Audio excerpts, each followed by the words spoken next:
Spicy and Thai salads, they're like best friends. And this one is one of my very favorites, one of my childhood favorites actually. You guys are gonna love this one. So when I was growing up, I would have had a Laab style salad at least once a week. Twice a week, my mum used to make it with pork, with duck, with all sorts of stuff. I'm gonna make a chicken version today.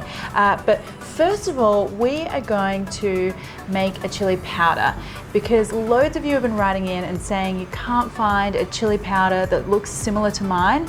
So the one that I'm using here in Thailand, you can see like lots of little seeds in there, plus the chili powder as well. And we're gonna make this so that you guys can make it at home as well. So start off with chilies. You've got the large dried red chilies here. In Thai we call these priktifa. And then you've got the smaller ones. In Thailand we call these ones priktinda. But overseas they're commonly called bird's eye chilies. So look out for those. So anyway, let's start with the large chilies. And I'm just gonna use some scissors to cut them into little small pieces. And then my smaller little spicy guys.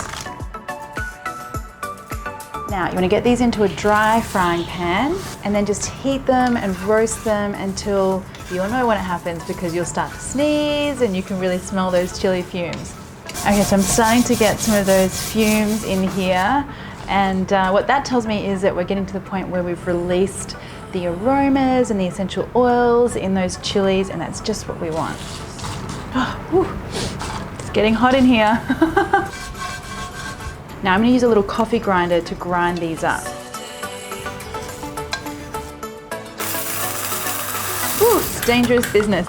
Okay, so you can see that we've got a really beautiful powder here, as well as some seeds as well. And this is just a really good texture. I like the level of spice in this type of chili powder as well. Okay, now the other essential ingredient for any Laab salad is the roasted rice powder. If you've ever tried to make Laab at home and it hasn't tasted quite like the one you had at your really good Thai restaurant, it's because you've left this ingredient out. So what you need is some raw sticky rice. It's also called glutinous rice. You can use regular long grain, but I do find that it's a little tougher to break down and can be a little bit too crunchy. So try to find the sticky rice, and then you want to get that straight into a dry frying pan as well. And then just keep these guys dancing around in the pan until they're a beautiful dark golden color, and you can kind of smell, it's almost like a popcorn kind of smell. It's very toasty and nutty. Okay, these are looking really beautiful. I'm going to use my mortar and pestle now to grind them to a fine powder. So this is the kind of texture that you're looking for. Okay, so now let's get the rest of our stuff going that we need for this salad. I'm going to get the dressing done first, and I've got some palm sugar here. Now this is what palm sugar will look like when you grab it from the store. It's kind of like a firm block. So you just need to shave the palm sugar, and shaving it with a knife means you're also softening it so it'll dissolve in the dressing. Now for this one, if you can't get palm sugar, you can just use normal white sugar. And to that I'm going to add some fish sauce and some of that chili powder. Now be a little cautious here because we can always add more chili later, and then a little dusting of the rice powder as well.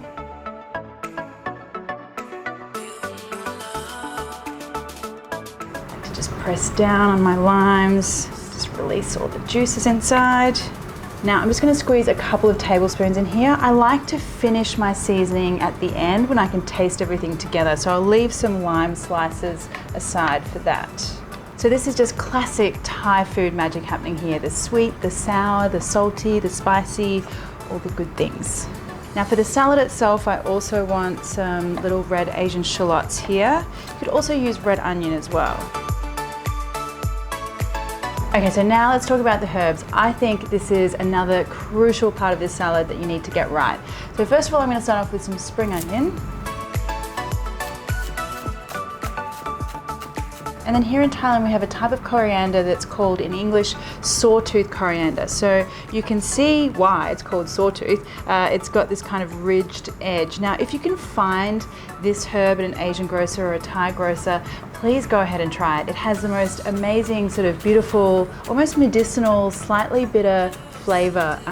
But you can just leave it out if you can't find it, but look out for it, sawtooth coriander. And then I want some regular coriander as well. Now I know a lot of you are not huge fans of coriander, and you're in luck, because if not, you can leave it out with this salad, because the most important herb, I think, is actually the mint. Okay, so now time to cook our chicken, and the way we're going to do this might be a little bit unconventional by Western standards, but traditionally the meat for a Laab salad is generally poached in some water, some liquid. So I'm going to use chicken mince here. I'm going to add some liquid into the pan, just a little bit of water. And I'm going to add my chicken mince in here. And the whole idea here is that we don't want to fry the meat. We don't want any browning. We just want the meat to cook through without colouring. Okay, so you want to be breaking up that chicken as it cooks in the water. Often when I'm doing the pork version of this, I don't bother with the water because there seems to be so much fat and juice in the pork that it kind of cooks itself. So I just put it into a dry frying pan. But with the chicken, I think it's particularly important because otherwise it just browns too much. So that doesn't take very long at all. And now what I want to do is kind of scoop the chicken into a bowl. I don't want too much of that liquid though, so I'm just going to leave that behind in the pan. Now while the chicken is really hot and steamy, I like to add in the red shallots and then also a little bit of dressing. And I just give that a bit of a mix first because I find that heat kind of softens the harsh onion flavour.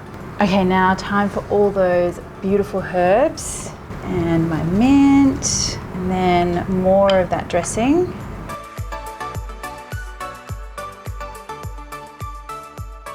And now give that a really good mix, and then we're gonna do some final seasoning. Those fresh herbs, and the dressing and the chili and everything, it's just like this massive explosion. Great.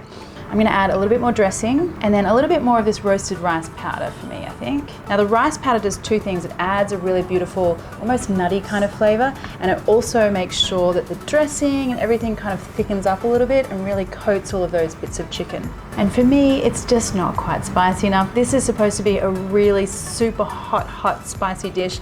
Obviously, if you want to keep it mild, leave the chili out, but I'm gonna add more. Okay, now we're really good. So good. Now to serve it all up, we're going to do it the traditional way so you guys can see how we would eat it here in Bangkok. So what we like to do is have a little bit of cabbage on the side. And then these guys here are called snake beans, and you can see they've got kind of like a rough edge here. You could just use green beans as well. And some cucumber. Put my salad out on the plate. A little bit of extra mint. And then the whole idea here is that the chicken is really super hot. And then all these bits and pieces like the cabbage and the beans and the cucumber, that'll cool down your palate in between mouthfuls of the chicken. So there you go. And I am just gonna get stuck right in, guys, because childhood favorite dish, can't resist. So spicy, so good. Thanks for watching, guys. I hope you enjoyed that one. If you haven't already subscribed, why not click the button below? And if you hit that little bell button, you'll get notified every time I release a new video. See you later.